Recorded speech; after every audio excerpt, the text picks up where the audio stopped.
Goliah by Jack London. In 1924, to be precise, on the morning of January 3rd, the city of San Francisco awoke to read in one of its daily papers a curious letter, which had been received by Walter Bassett and which had evidently been written by some crank. Walter Bassett was the greatest captain of industry west of the Rockies, and was one of the small group that controlled the nation in everything but name.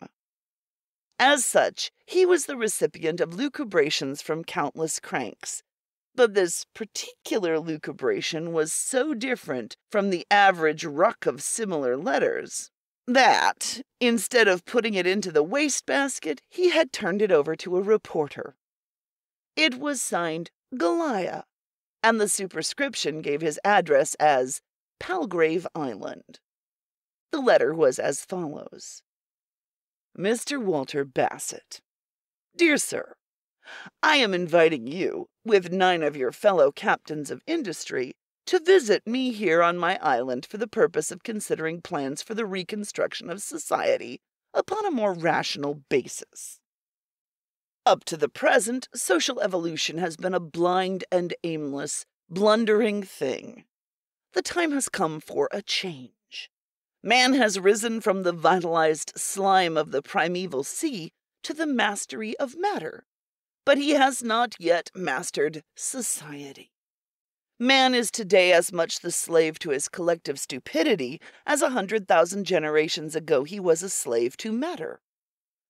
There are 2 theoretical methods whereby man may become the master of society, and make of society an intelligent and efficacious device for the pursuit and capture of happiness and laughter. The first theory advances the proposition that no government can be wiser or better than the people that compose the government, that reform and development must spring from the individual, that insofar as the individuals become wiser and better, by that much will their government become wiser and better. In short, that the majority of individuals must become wiser and better before their government becomes wiser and better. The mob, the political convention, the abysmal brutality and stupid ignorance of all concourses of people give the lie to this theory.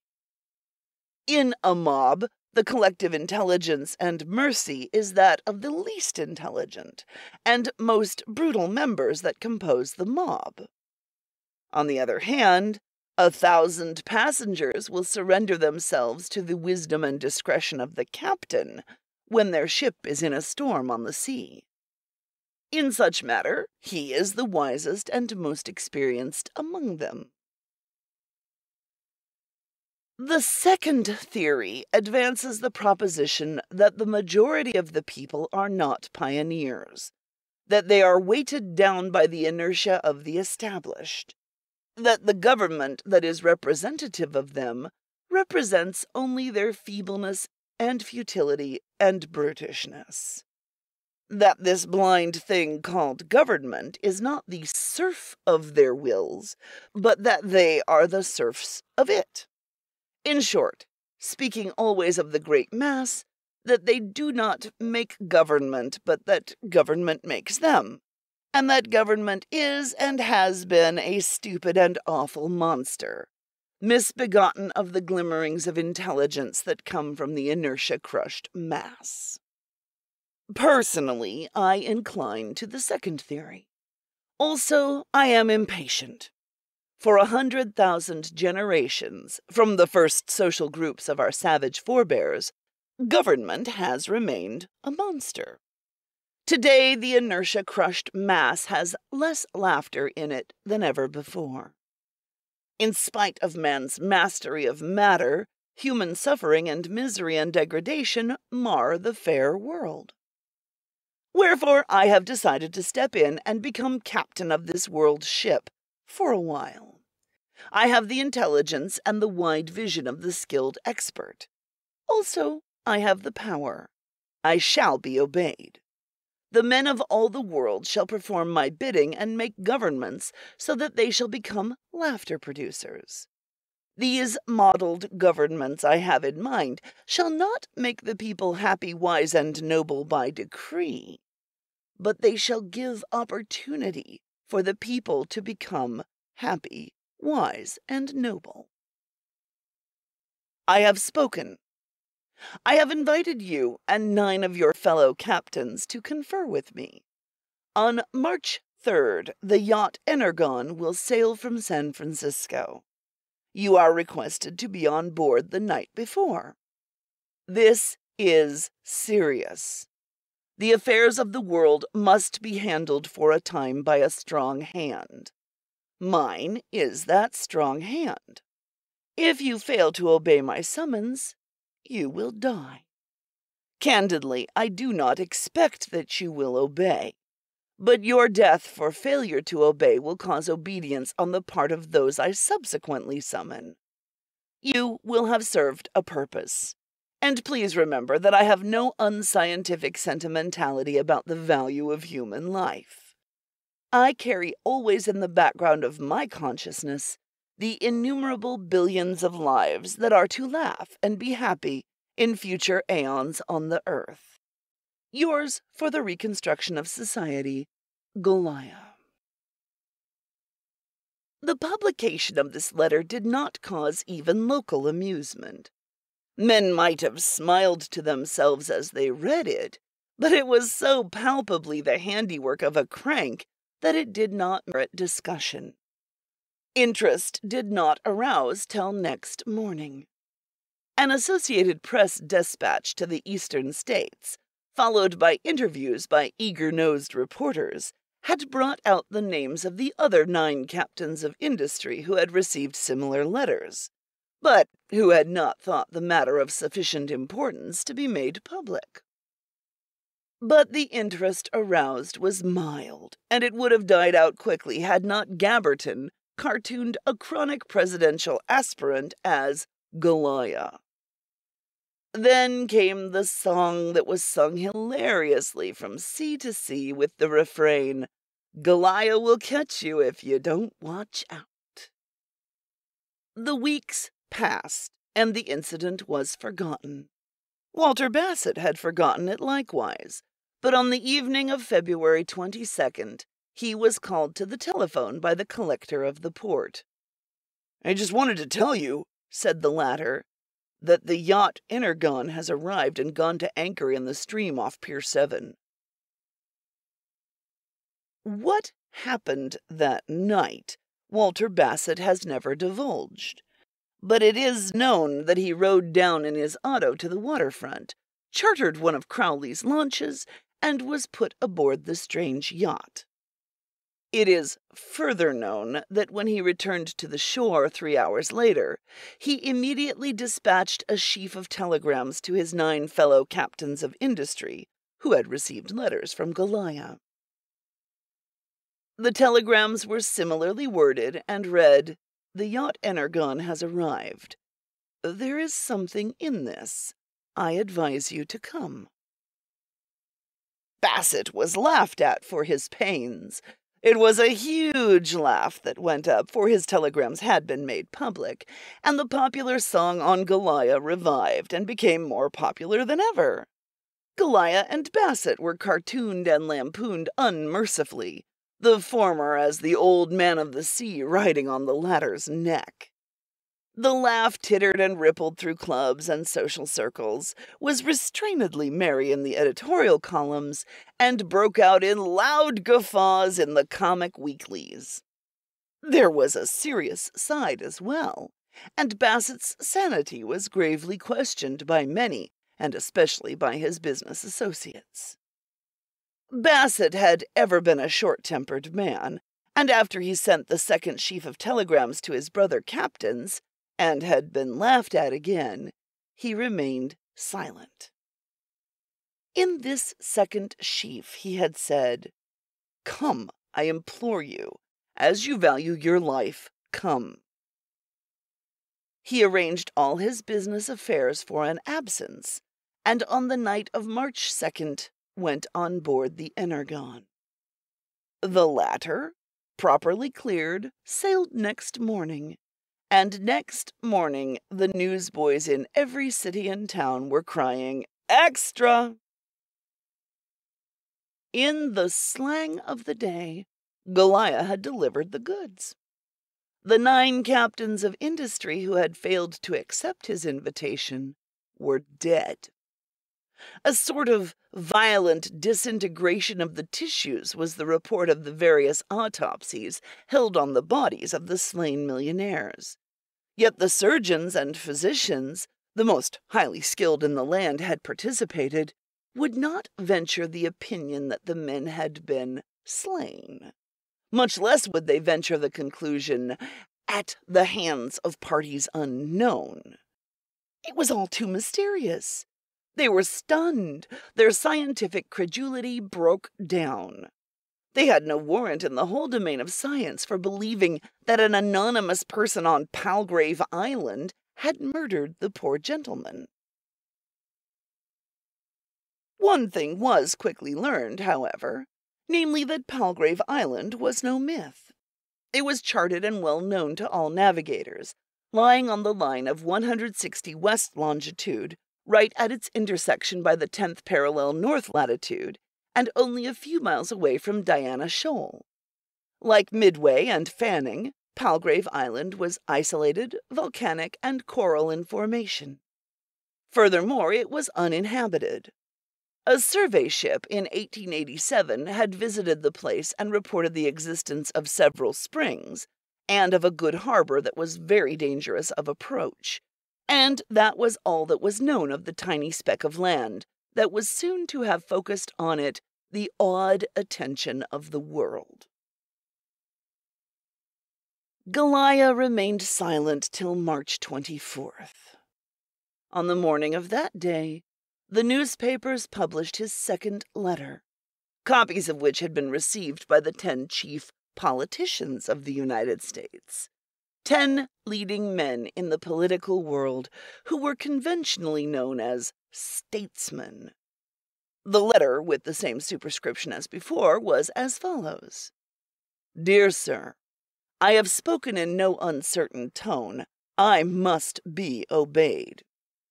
You may consider this an invitation or a summons, but if you still wish to tread this earth and laugh, you will be aboard the yacht Energon in San Francisco Harbor not later than the evening of April 5th.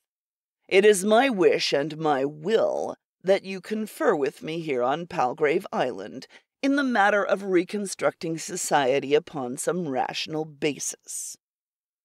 Do not misunderstand me when I tell you that I am one with a theory. I want to see that theory work, and therefore I call upon your cooperation. In this theory of mine, lives are but pawns. I deal with quantities of lives. I am after laughter, and those that stand in the way of laughter must perish. The game is big. There are 1,500 million human lives today on the planet. What is your single life against them? It is as naught, in my theory. And remember that mine is the power. Remember that I am a scientist, and that one life or 1 million of lives means nothing to me as arrayed against the countless billions of the lives of the generations to come. It is for their laughter that I seek to reconstruct society now. And against them, your own meager little life is a paltry thing indeed. Whoso has power can command his fellows. By virtue of that military device known as the phalanx, Alexander conquered his bit of the world. By virtue of that chemical device, gunpowder, Cortez, with his several hundred cutthroats, conquered the empire of the Montezumas. Now I am in possession of a device that is all my own. In the course of a century, not more than 6 fundamental discoveries or inventions are made. I have made such an invention. The possession of it gives me the mastery of the world. I shall use this invention not for commercial exploitation, but for the good of humanity. For that purpose, I want help. Willing agents, obedient hands, and I am strong enough to compel the service. I am taking the shortest way, though I am in no hurry. I shall not clutter my speed with haste. The incentive of material gain developed man from the savage to the semi-barbarian he is today. This incentive has been a useful device for the development of the human, but it has now fulfilled its function and is ready to be cast aside into the scrap heap of rudimentary vestiges, such as gills in the throat and belief in the divine right of kings. Of course, you do not think so, but I do not see that that will prevent you from aiding me to fling the anachronism into the scrap heap. For I tell you now that the time has come when mere food and shelter and similar sordid things shall be automatic, as free and easy and involuntary of access as the air. I shall make them automatic, what of my discovery and the power that discovery gives me. And with food and shelter automatic, the incentive of material gain passes away from the world forever. With food and shelter automatic, the higher incentives will universally obtain. The spiritual, aesthetic, and intellectual incentives that will tend to develop and make beautiful and noble body, mind, and spirit. Then all the world will be dominated by happiness and laughter. It will be the reign of universal laughter. Yours for that day, Goliah. Still the world would not believe. The 10 politicians were at Washington, so that they did not have the opportunity of being convinced that Bassett had, and not one of them took the trouble to journey out to San Francisco to make the opportunity. As for Goliah, he was hailed by the newspapers as another Tom Lawson with a panacea, and there were specialists in mental disease who, by analysis of Goliah's letters, proved conclusively that he was a lunatic. The yacht Energon arrived in the harbor of San Francisco on the afternoon of April 5th, and Bassett came ashore.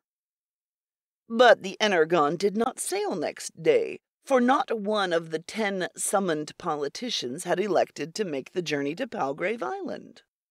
The newsboys, however, called extra that day in all the cities.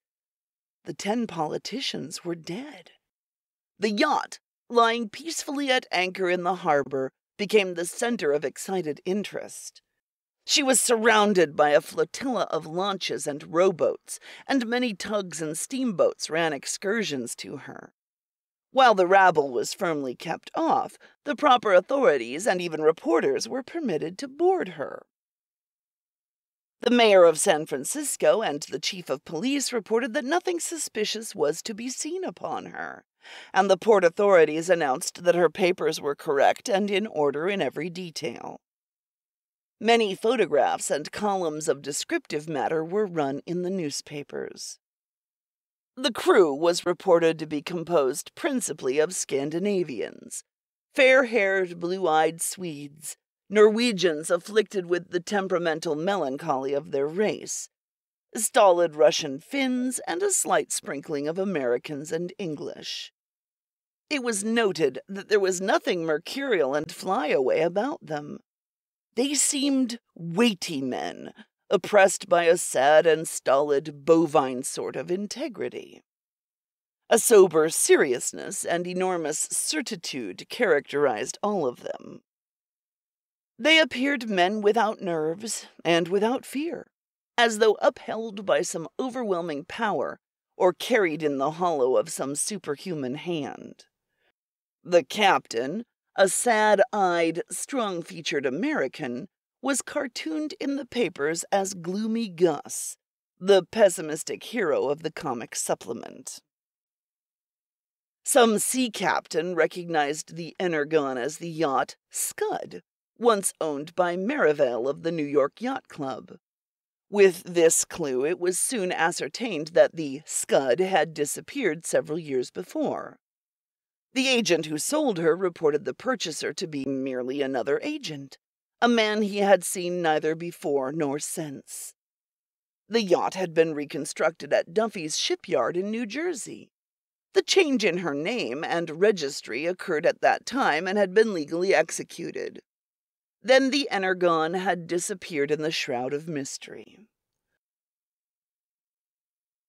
In the meantime, Bassett was going crazy. At least his friends and business associates said so. He kept away from his vast business enterprises and said that he must hold his hands until the other masters of the world could join with him in the reconstruction of society. Proof indubitable that Goliah's bee had entered his bonnet. To reporters he had little to say. He was not at liberty, he said, to relate what he had seen on Palgrave Island. That he could assure them that the matter was serious, the most serious thing that had ever happened. His final word was that the world was on the verge of a turnover, for good or ill he did not know, but one way or the other, he was absolutely convinced that the turnover was coming. As for business, business could go hang. He had seen things, he had, and that was all there was to it. There was a great telegraphing during this period between the local federal officials and the State and War Departments at Washington. A secret attempt was made late one afternoon to board the Energon and place the captain under arrest, the Attorney General having given the opinion that the captain could be held for the murder of the 10 statesmen. The government launch was seen to leave Meigs Wharf and steer for the Energon, and that was the last ever seen of the launch and the men on board of it. The government tried to keep the affair hushed up, but the cat was slipped out of the bag by the families of the missing men, and the papers were filled with monstrous versions of the affair. The government now proceeded to extreme measures. The battleship Alaska was ordered to capture the strange yacht, or, failing that, to sink her. These were secret instructions, but thousands of eyes, from the waterfront and from the shipping in the harbor, witnessed what happened that afternoon. The battleship got under way and steamed slowly toward the Energon. At half a mile distant, the battleship blew up. Simply blew up, that was all, her shattered frame sinking to the bottom of the bay, a riffraff of wreckage and a few survivors strewing the surface. Among the survivors was a young lieutenant who had had charge of the wireless on board the Alaska. The reporters got hold of him first, and he talked. No sooner had the Alaska got under way, he said, than a message was received from the Energon. It was in the international code, and it was a warning to the Alaska to come no nearer than half a mile. He had sent the message, through the speaking tube, immediately to the captain. He did not know anything more except that the Energon twice repeated the message, and that 5 minutes afterward the explosion occurred. The captain of the Alaska had perished with his ship, and nothing more was to be learned. The Energon, however, promptly hoisted anchor and cleared out to sea. A great clamor was raised by the papers. The government was charged with cowardice and vacillation in its dealings with a mere pleasure yacht and a lunatic who called himself Goliah, and immediate and decisive action was demanded. Also, a great cry went up about the loss of life, especially the wanton killing of the 10 statesmen. Goliah promptly replied. In fact, so prompt was his reply that the experts in wireless telegraphy announced that, since it was impossible to send wireless messages so great a distance, Goliah was in their very midst and not on Palgrave Island. Goliah's letter was delivered to the Associated Press by a messenger boy who had been engaged on the street. The letter was as follows. What are a few paltry lives? In your insane wars, you destroy millions of lives and think nothing of it.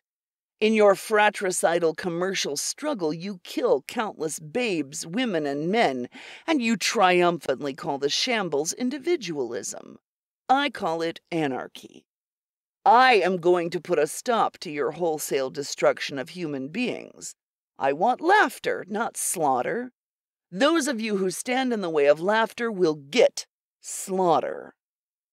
Your government is trying to delude you into believing that the destruction of the Alaska was an accident. Know here and now that it was by my orders that the Alaska was destroyed. In a few short months, all battleships on all seas will be destroyed or flung to the scrap heap, and all nations shall disarm. Fortresses shall be dismantled, armies disbanded, and warfare shall cease from the earth. Mine is the power. I am the will of God. The whole world shall be in vassalage to me, but it shall be a vassalage of peace. I am Goliah. "Blow Palgrave Island out of the water," was the headline retort of the newspapers. The government was of the same frame of mind, and the assembling of the fleets began. Walter Bassett broke out in ineffectual protest, but was swiftly silenced by the threat of a lunacy commission. Goliah remained silent. Against Palgrave Island, 5 great fleets were hurled.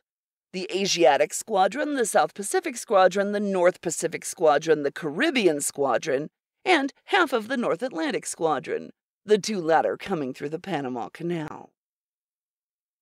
"I have the honor to report that we sighted Palgrave Island on the evening of April 29th, ran the report of Captain Johnson of the battleship North Dakota to the Secretary of the Navy. The Asiatic Squadron was delayed and did not arrive until the morning of April 30th. A council of the admirals was held, and it was decided to attack early next morning. The destroyer, Swift 7, crept in unmolested and reported no warlike preparations on the island. It noted several small merchant steamers in the harbor and the existence of a small village in a hopelessly exposed position that could be swept by our fire. It had been decided that all the vessels should rush in, scattered upon the island, opening fire at 3 miles and continuing to the edge of the reef, there to retain loose formation and engage. Palgrave Island repeatedly warned us, by wireless in the international code, to keep outside the 10-mile limit, but no heed was paid to the warnings. The North Dakota did not take part in the movement of the morning of May 1. This was due to a slight accident of the preceding night that temporarily disabled her steering gear. The morning of May 1 broke clear and calm. There was a slight breeze from the southwest that quickly died away.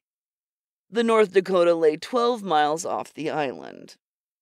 At the signal, the squadrons charged in upon the island from all sides at full speed. Our wireless receiver continued to tick off warnings from the island. The 10-mile limit was passed, and nothing happened. I watched through my glasses. At 5 miles, nothing happened. At 4 miles, nothing happened. At 3 miles, the New York, in the lead on our side of the island, opened fire. She fired only 1 shot. Then she blew up. The rest of the vessels never fired a shot. They began to blow up everywhere before our eyes. Several swerved about and started back, but they failed to escape. The destroyer, Dart XXX, nearly made the 10-mile limit when she blew up. She was the last survivor. No harm came to the North Dakota, and that night, the steering gear being repaired, I gave orders to sail for San Francisco. To say that the United States was stunned is but to expose the inadequacy of language. The whole world was stunned. It confronted that blight of the human brain, the unprecedented. Human endeavor was a jest, a monstrous futility when a lunatic on a lonely island who owned a yacht and an exposed village could destroy 5 of the proudest fleets of Christendom. And how had he done it? Nobody knew. The scientists lay down in the dust of the common road and wailed and gibbered. They did not know. Military experts committed suicide by scores. The mighty fabric of warfare they had fashioned was a gossamer veil rent asunder by a miserable lunatic. It was too much for their sanity. Mere human reason could not withstand the shock. As the savage is crushed by the sleight of hand of the witch doctor, so was the world crushed by the magic of Goliah. How did he do it? It was the awful face of the unknown upon which the world gazed, and by which it was frightened out of the memory of its proudest achievements. But all the world was not stunned. There was the invariable exception, the island empire of Japan. Drunken with the wine of success deep quaffed, without superstition and without faith in aught but its own ascendant star, laughing at the wreckage of science and mad with pride of race, it went forth upon the way of war. America's fleets had been destroyed. From the battlements of heaven the multitudinous ancestral shades of Japan leaned down. The opportunity, God-given, had come. The Mikado was in truth a brother to the gods. The war monsters of Japan were loosed in mighty fleets. The Philippines were gathered in as a child gathers a nosegay. It took longer for the battleships to travel to Hawaii, to Panama, and to the Pacific coast. The United States was panic-stricken, and there arose the powerful party of dishonorable peace. In the midst of the clamor, the Energon arrived in San Francisco Bay, and Goliah spoke once more. There was a little brush as the Energon came in, and a few explosions of magazines occurred along the war-tunneled hills as the coast defenses went to smash. Also, the blowing up of the submarine mines in the Golden Gate made a remarkably fine display. Goliah's message to the people of San Francisco, dated as usual from Palgrave Island, was published in the papers. It ran, "Peace, peace be with you. You shall have peace. I have spoken to this purpose before, and give you my peace. Leave my yacht Energon alone. Commit one overt act against her, and not one stone in San Francisco shall stand upon another. Tomorrow let all good citizens go out upon the hills that slope down to the sea. Go with music and laughter and garlands. Make festival for the new age that is dawning. Be like children upon your hills, and witness the passing of war. Do not miss the opportunity. It is your last chance to behold what henceforth you will be compelled to seek in museums of antiquities. I promise you a merry day. Goliah." The madness of magic was in the air. With the people, it was as if all their gods had crashed, and the heavens still stood. Order and law had passed away from the universe, but the sun still shone, the wind still blew, and flowers still bloomed. That was the amazing thing about it. That water should continue to run downhill was a miracle. All the stabilities of the human mind and human achievement were crumbling. The one stable thing that remained was Goliah, a madman on an island. And so it was that the whole population of San Francisco went forth the next day in colossal frolic upon the hills that overlooked the sea. Brass bands and banners went forth, brewery wagons and Sunday school picnics, all the strange heterogeneous groupings of swarming metropolitan life. On the sea rim rose the smoke from the funnels of 100 hostile vessels of war, all converging upon the helpless, undefended Golden Gate. And not all undefended, for out through the Golden Gate moved the Energon, a tiny toy of white, rolling like a straw in the stiff sea on the bar where a strong ebb tide ran in the teeth of the summer sea breeze. But the Japanese were cautious. Their 30 and 40,000-ton battleships slowed down half a dozen miles offshore and maneuvered in ponderous evolutions, while tiny scout boats, lean six-funneled destroyers, ran in, cutting blackly the flashing sea like so many sharks. But compared with the Energon, they were leviathans. Compared with them, the Energon was as the sword of the Archangel Michael, and they the forerunners of the hosts of hell. But the flashing of the sword, the good people of San Francisco, gathered on her hills, never saw. Mysterious, invisible, it cleaved the air and smote the mightiest blows of combat the world had ever witnessed. The good people of San Francisco saw little and understood less. They saw only 1.5 million tons of brine-cleaving, thunder-flinging fabrics hurled skyward and smashed back in ruin to sink into the sea. It was all over in 5 minutes. Remained upon the wide expanse of sea only the Energon, rolling white and toy-like on the bar. Goliah spoke to the Mikado and the elder statesman. It was only an ordinary cable message, dispatched from San Francisco by the captain of the Energon, but it was of sufficient moment to cause the immediate withdrawal of Japan from the Philippines and of her surviving fleets from the sea. Japan the skeptical was converted. She had felt the weight of Goliah's arm, and meekly she obeyed when Goliah commanded her to dismantle her war vessels and to turn the metal into useful appliances for the arts of peace.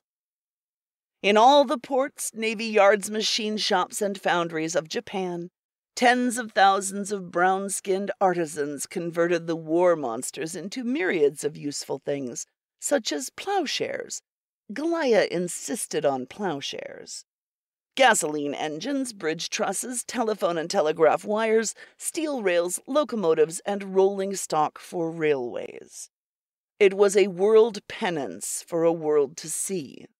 And paltry indeed it made appear that earlier penance, barefooted in the snow, of an emperor to a pope for daring to squabble over temporal power. Goliah's next summons was to the 10 leading scientists of the United States. This time there was no hesitancy in obeying. The savants were ludicrously prompt, some of them waiting in San Francisco for weeks so as not to miss the scheduled sailing date. They departed on the Energon on June 15th, and while they were on the sea on the way to Palgrave Island, Goliah performed another spectacular feat. Germany and France were preparing to fly at each other's throats. Goliah commanded peace. They ignored the command, tacitly agreeing to fight it out on land, where it seemed safer for the belligerently inclined. Goliah set the date of June 19 for the cessation of hostile preparations. Both countries mobilized their armies on June 18 and hurled them at the common frontier. And on June 19, Goliah struck. All generals, war secretaries, and jingo leaders in the two countries died on that day. And that day 2 vast armies, undirected like strayed sheep, walked over each other's frontiers and fraternized. But the great German warlord had escaped, it was learned afterward, by hiding in the huge safe where were stored the secret archives of his empire. And when he emerged, he was a very penitent warlord, and like the Mikado of Japan, he was set to work beating his sword blades into plowshares and pruning hooks. But in the escape of the German emperor was discovered a great significance. The scientists of the world plucked up courage, got back their nerve. One thing was conclusively evident: Goliah's power was not magic. Law still reigned in the universe. Goliah's power had limitations, else had the German emperor not escaped by secretly hiding in a steel safe. Many learned articles on the subject appeared in the magazines. The 10 scientists arrived back from Palgrave Island on July 6. Heavy platoons of police protected them from the reporters. No, they had not seen Goliah, they said in the one official interview that was vouchsafed, but they had talked with him, and they had seen things. They were not permitted to state definitely all that they had seen and heard, but they could say that the world was about to be revolutionized. Goliah was in the possession of a tremendous discovery that placed all the world at his mercy, and it was a good thing for the world that Goliah was merciful. The 10 scientists proceeded directly to Washington on a special train, where, for days, they were closeted with the heads of government, while the nation hung breathless on the outcome. But the outcome was a long time in arriving. From Washington, the president issued commands to the masters and leading figures of the nation. Everything was secret. Day by day, deputations of bankers, railway lords, captains of industry, and Supreme Court justices arrived. And when they arrived, they remained. The weeks dragged on. And then, on August 25th, began the famous issuance of proclamations. Congress and the Senate cooperated with the president in this, while the Supreme Court justices gave their sanction, and the money lords and the captains of industry agreed. War was declared upon the capitalist masters of the nation. Martial law was declared over the whole United States. The supreme power was vested in the president. In one day, child labor in the whole country was abolished. It was done by decree, and the United States was prepared with its army to enforce its decrees. In the same day, all women factory workers were dismissed to their homes, and all the sweatshops were closed. "But we cannot make profits," wailed the petty capitalists. "Fools," was the retort of Goliah, "as if the meaning of life were profits. Give up your businesses and your profit-mongering." "But there is nobody to buy our business," they wailed. "Buy and sell, is that all the meaning life has for you?" replied Goliah. "You have nothing to sell. Turn over your little cutthroating anarchistic businesses to the government, so that they may be rationally organized and operated." And the next day, by decree, the government began taking possession of all factories, shops, mines, ships, railroads, and producing lands. The nationalization of the means of production and distribution went on apace. Here and there were skeptical capitalists of moment. They were made prisoners and haled to Palgrave Island, and when they returned, they always acquiesced in what the government was doing.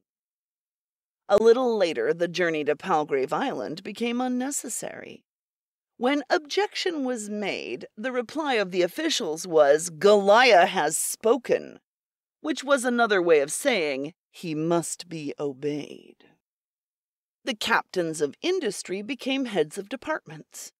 It was found that civil engineers, for instance, worked just as well in government employ as before they had worked in private employ. It was found that men of high executive ability could not violate their nature. They could not escape exercising their executive ability any more than a crab could escape crawling or a bird could escape flying. And so it was that all the splendid force of the men who had previously worked for themselves was now put to work for the good of society. Sure. The half-dozen great railway chiefs cooperated in the organizing of a national system of railways that was amazingly efficacious. Never again was there such a thing as a car shortage. These chiefs were not the Wall Street railway magnates, but they were the men who formerly had done the real work, while in the employ of the Wall Street magnates. Wall Street was dead. There was no more buying and selling and speculating. Nobody had anything to buy or sell. There was nothing in which to speculate. "Put the stock gamblers to work," said Goliah. "Give those that are young and that so desire a chance to learn useful trades. Put the drummers and salesmen and advertising agents and real estate agents to work," said Goliah. And by hundreds of thousands, the erstwhile useless middlemen and parasites went into useful occupations. The 400,000 idle gentlemen of the country who had lived upon incomes were likewise put to work. Then there were a lot of helpless men in high places who were cleared out, the remarkable thing about this being that they were cleared out by their own fellows. Of this class were the professional politicians, whose wisdom and power consisted of manipulating machine politics and of grafting. There was no longer any graft. Since there were no private interests to purchase special privileges, no bribes were offered to legislators, and legislators for the first time legislated for the people. The result was that men who were efficient, not in corruption but in direction, found their way into the legislatures. With this rational organization of society, amazing results were brought about. The national day's work was 8 hours, and yet production increased. In spite of the great permanent improvements and of the immense amount of energy consumed in systematizing the competitive chaos of society, production doubled and tripled upon itself. The standard of living increased, and still consumption could not keep up with production. The maximum working age was decreased to 50 years, to 49 years, and to 48 years. The minimum working age went up from 16 years to 18 years. The 8-hour day became a 7-hour day, and in a few months the national working day was reduced to 5 hours. In the meantime, glimmerings were being caught, not of the identity of Goliah, but of how he had worked and prepared for his assuming control of the world. Little things leaked out, clues were followed up, apparently unrelated things were pieced together.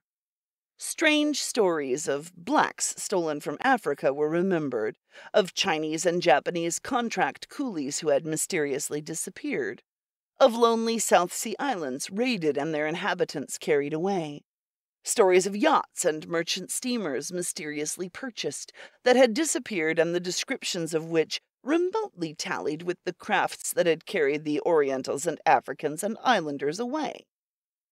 Where had Goliah got the sinews of war, was the question, and the surmised answer was, by exploiting these stolen laborers. It was they that lived in the exposed village on Palgrave Island.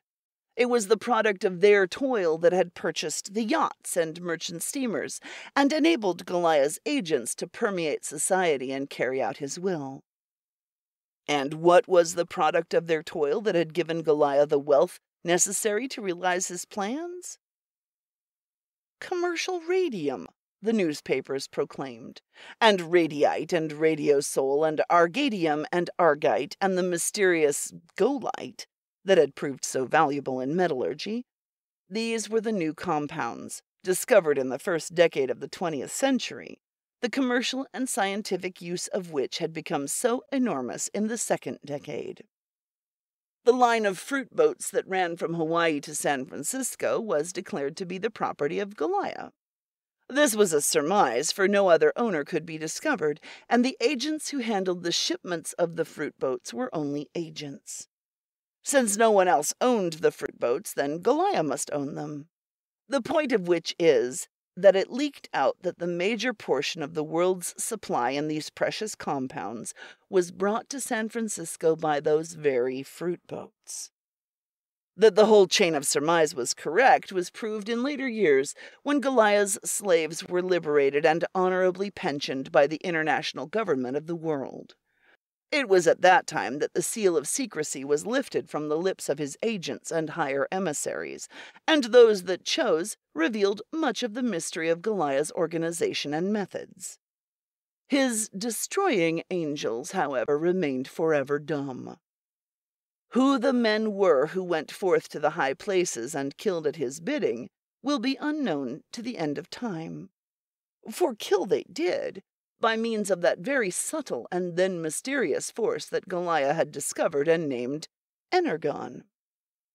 But at that time, Energon, the little giant that was destined to do the work of the world, was unknown and undreamed of. Only Goliah knew, and he kept his secret well. Even his agents, who were armed with it, and who, in the case of the yacht Energon, destroyed a mighty fleet of warships by exploding their magazines, knew not what the subtle and potent force was, nor how it was manufactured. They knew only one of its many uses, and in that one use they had been instructed by Goliah. It is now well known that radium and radiyte and radiosole and all the other compounds were byproducts of the manufacture of energon by Goliah from the sunlight.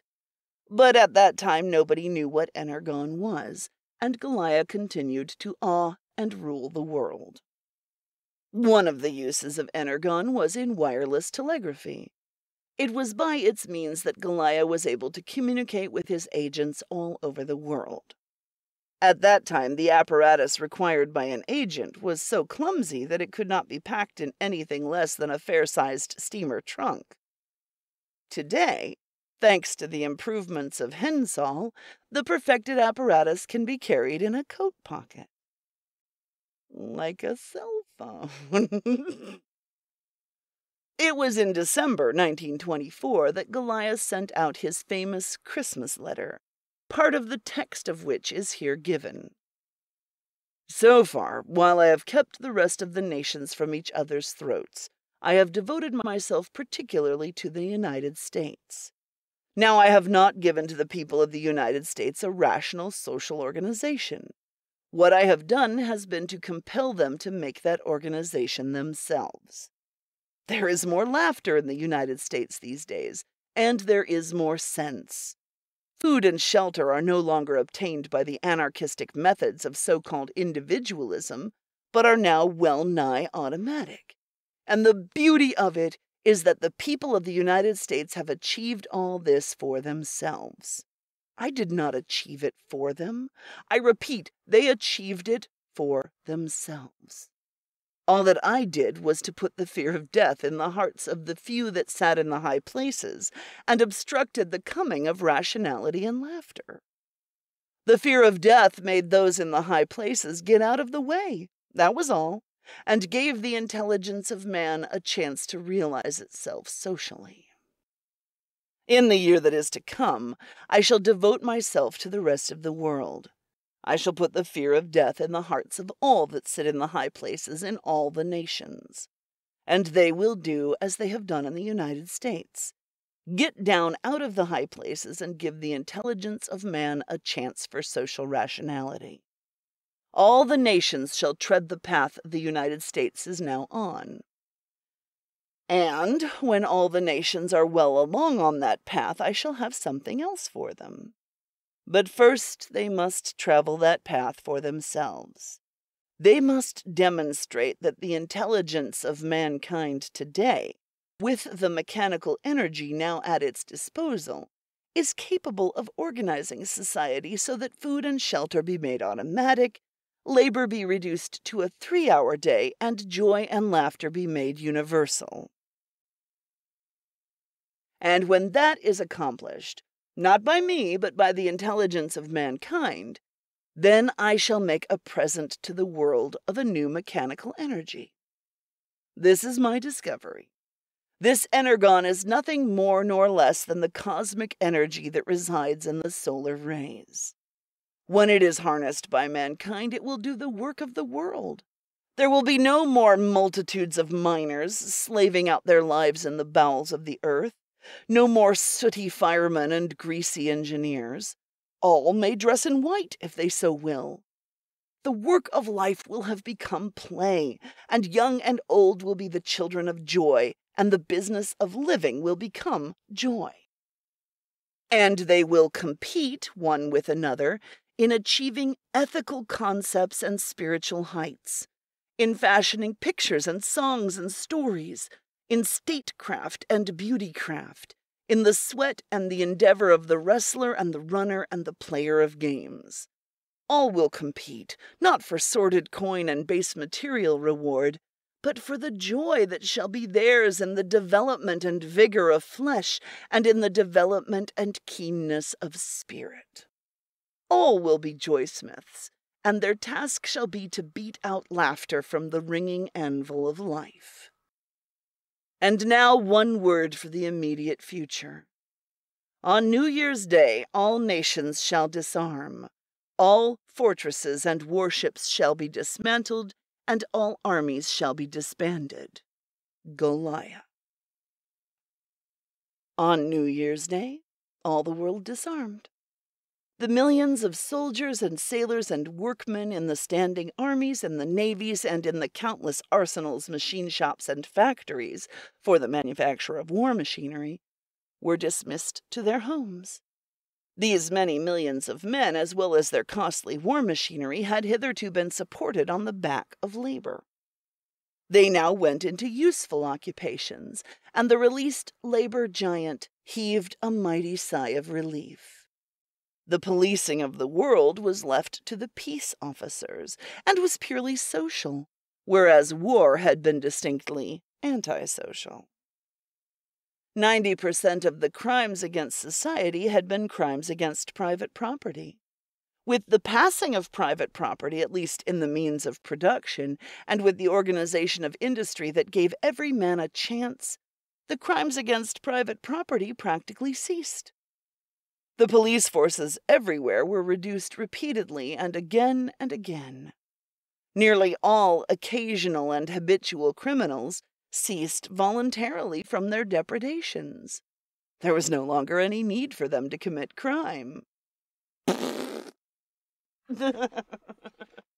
Right. They merely changed with changing conditions. A smaller number of criminals was put into hospitals and cured, and the remnant of the hopelessly criminal and degenerate was segregated. And the courts in all countries were likewise decreased in number again and again. 95% of all civil cases had been squabbles over property, conflicts of property rights, lawsuits, contests of wills, breaches of contract, bankruptcies, etc. With the passing of private property, this 95% of the cases that cluttered the courts also passed. The courts became shadows, attenuated ghosts, rudimentary vestiges of the anarchistic times that had preceded the coming of Goliah. The year 1925 was a lively year in the world's history.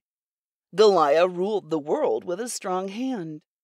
Kings and emperors journeyed to Palgrave Island, saw the wonders of Energon, and went away with the fear of death in their hearts to abdicate thrones and crowns and hereditary licenses.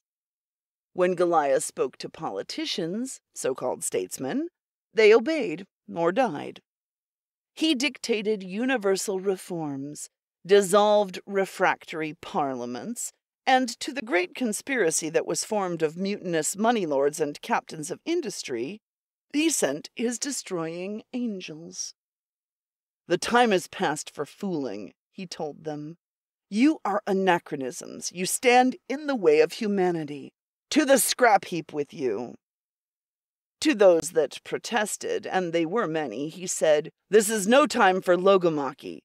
You can argue for centuries. It is what you have done in the past. I have no time for argument. Get out of the way." With the exception of putting a stop to war, and of indicating the broad general plan, Goliah did nothing. By putting the fear of death into the hearts of those that sat in the high places and obstructed progress, Goliah made the opportunity for the unshackled intelligence of the best social thinkers of the world to exert itself. Goliah left all the multitudinous details of reconstruction to these social thinkers. He wanted them to prove that they were able to do it, and they proved it. It was due to their initiative that the White Plague was stamped out from the world. It was due to them, and in spite of a deal of protesting from the sentimentalists, that all the extreme hereditary inefficients were segregated and denied marriage.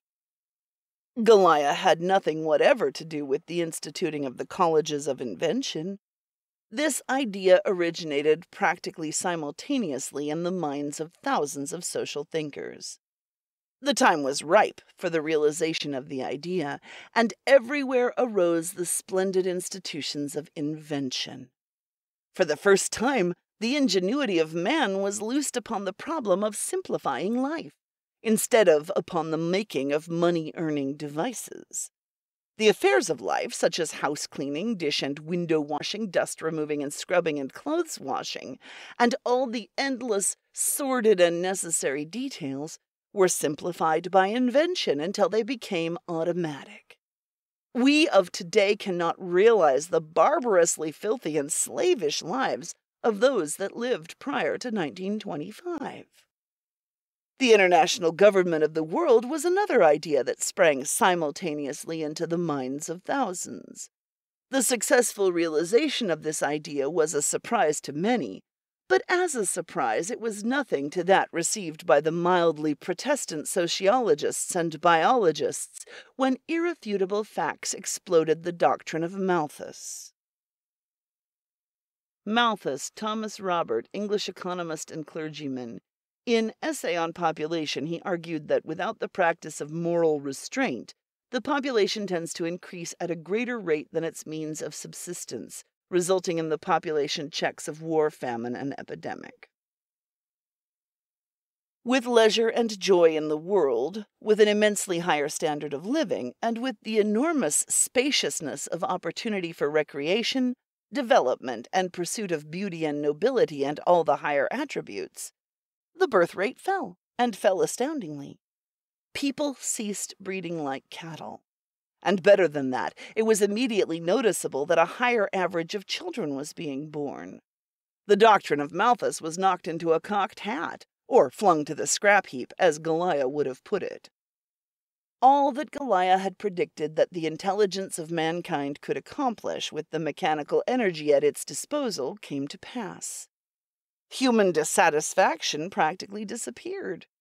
The elderly people were the great grumblers, but when they were honorably pensioned by society, as they passed the age limit for work, the great majority ceased grumbling. They found themselves better off in their idle old days under the new regime, enjoying vastly more pleasure and comforts than they had in their busy and toilsome youth under the old regime. The younger generation had easily adapted itself to the changed order, and the very young had never known anything else. The sum of human happiness had increased enormously. The world had become gay and sane.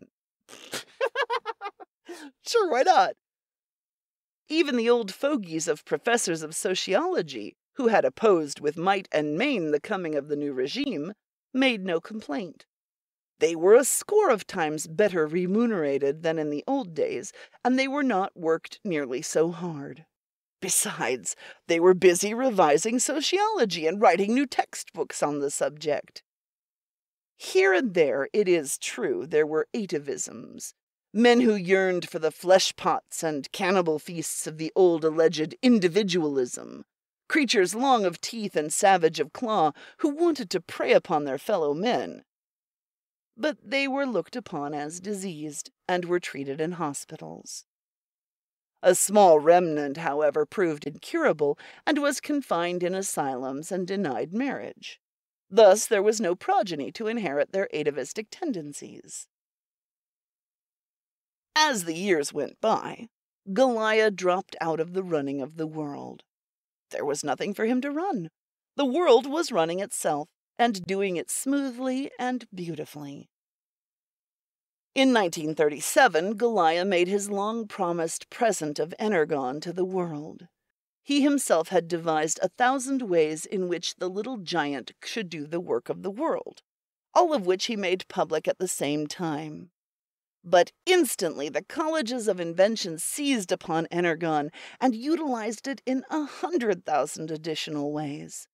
In fact, as Goliah confessed in his letter of March 1938, the colleges of invention cleared up several puzzling features of energon that had baffled him during the preceding years. With the introduction of the use of energon, the 2-hour workday was cut down almost to nothing. As Goliah had predicted, work indeed became play. And so tremendous was man's productive capacity, due to energon and the rational social utilization of it, that the humblest citizen enjoyed leisure and time and opportunity for an immensely greater abundance of living than had the most favored under the old anarchistic system. Nobody had ever seen Goliah, and all peoples began to clamor for their savior to appear. While the world did not minimize his discovery of energon, it was decided that greater than this was his wide social vision. He was a Superman, a scientific Superman, and the curiosity of the world to see him had become well nigh unbearable. It was in 1941, after much hesitancy on his part, that he finally emerged from Palgrave Island. He arrived on June 6 in San Francisco, and for the first time since his retirement to Palgrave Island, the world looked upon his face. And the world was disappointed. Its imagination had been touched. An heroic figure had been made out of Goliah. He was the man, or the demigod rather, who had turned the planet over. The deeds of Alexander, Caesar, Genghis Khan, and Napoleon were as the play of babes alongside his colossal achievements. And ashore in San Francisco and through its streets stepped and rode a little old man, 65 years of age, well preserved, with a pink and white complexion and a bald spot on his head the size of an apple. He was short-sighted and wore spectacles, but when the spectacles were removed, his were quizzical blue eyes like a child's, filled with mild wonder at the world. Also his eyes had a way of twinkling, accompanied by a screwing up of the face, as if he laughed at the huge joke he had played upon the world, trapping it, in spite of itself, into happiness and laughter.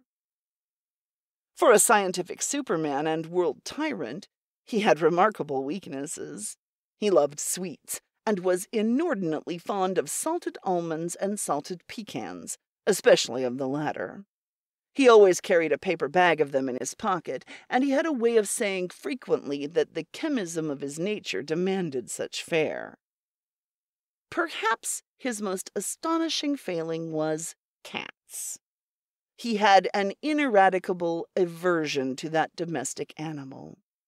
It will be remembered that he fainted dead away with sudden fright while speaking in Brotherhood Palace, when the janitor's cat walked out upon the stage and brushed against his legs. But no sooner had he revealed himself to the world than he was identified.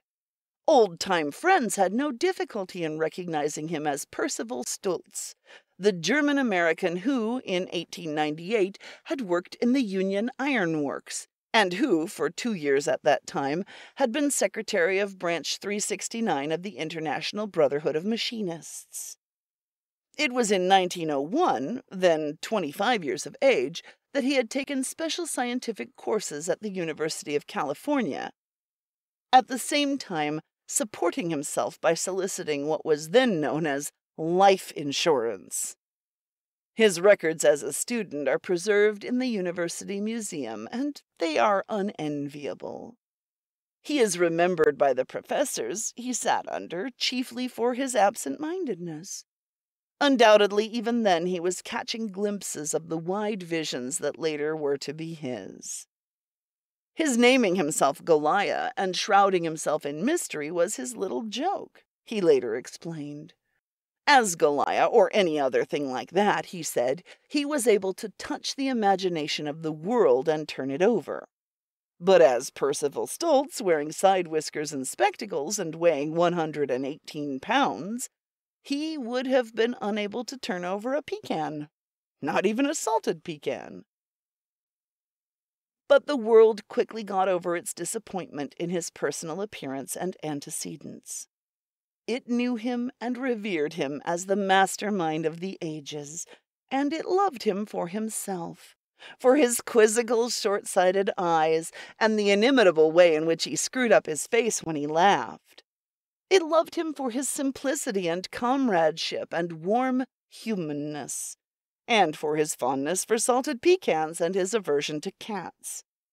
And today, in the Wonder City of Asgard, rises in awful beauty that monument to him that dwarfs the pyramids and all the monstrous blood-stained monuments of antiquity. And on that monument, as all know, is inscribed in imperishable bronze the prophecy and the fulfillment. All will be joysmiths, and their task shall be to beat out laughter from the ringing anvil of life. Editorial note: this remarkable production is the work of Harry Beckwith, a student in the Lowell High School of San Francisco, and it is here reproduced chiefly because of the youth of its author. Far be it from our policy to burden our readers with ancient history, and when it is known that Harry Beckwith was only 15 when the foregoing was written, our motive will be understood. Goliah won the premier for high school composition in 2254, and last year Harry Beckwith took advantage of the privilege earned by electing to spend 6 months in Asgard. The wealth of historical detail, the atmosphere of the times, and the mature style of the composition are especially noteworthy in one so young. Goliah was actually written in 1910, and Jack London died in 1916.